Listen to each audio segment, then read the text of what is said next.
ఇప్పుడు మీ ఛానళ్ళల్లో headlines స్క్రోలింగ్లో illegal betting యాప్స్లో నాకు పిలిచారని స్క్రోలింగ్ నడుస్తుంటుంది, హెడ్లైన్స్ నడుస్తుంటుంది నాకు తెలుసు. కానీ ఫస్ట్ దాన్ని గేమింగ్ యాప్స్ క్లారిఫికేషన్ గురించి విజయ్ దేవరకొండని పిలిచారు అని ఫస్ట్ ఆ హెడ్లైన్ మీరు నా గురించి మార్చాలి. ఎందుకంటే బెట్టింగ్ యాప్స్ ఇన్వెస్టిగేషన్ తప్పకుండా నడుస్తుంది. కానీ మనని పిలిచింది వాళ్ళకు కూడా తెలియదు మన పేరు ఎందుకు వచ్చిందో.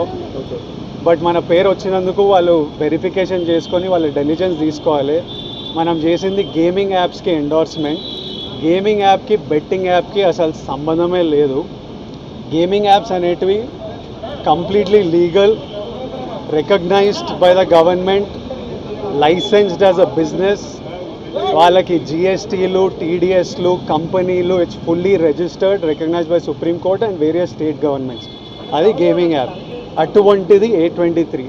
ఇప్పుడు క్విక్గా డౌట్ ఉన్న వాళ్ళకి క్విక్గా మీరు గూగుల్లోకి వెళ్ళి టాప్ గేమింగ్ యాప్స్ అని కొడితే కొన్ని వస్తాయి. A23తో సహా My11 Circle, Dream11, NPL, జుపీ ఇట్లాంటివి కొన్ని వస్తాయి.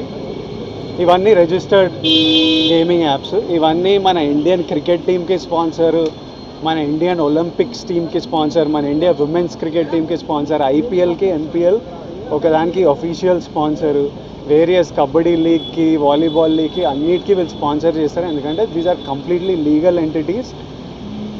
ఇండియన్ ఒలింపిక్స్ టీమ్కి స్పాన్సర్ చేయాలంటే లీగల్ ఉండాలా వద్దా? సో ఫస్ట్ ఆఫ్ ఆల్ ఈ గేమింగ్ యాప్స్ని, ఇల్లీగల్ బెట్టింగ్ యాప్స్ని మీరు సపరేట్ చేయాలి. అది జర్నలిస్ట్గా మీ రెస్పాన్సిబిలిటీ. నా మీద మీకు ఆ రెస్పాన్సిబిలిటీ ఉండాలని కోరుకున్నా. కానీ మన పేరు వచ్చింది కాబట్టి కొన్ని క్లారిఫికేషన్స్ అడిగారు. ఆ clarification account details, transaction details ఏంటి, ఆ కంపెనీ అవన్నీ పంపించేసినాము. ఇంతటితో సమాప్తం. Thank you.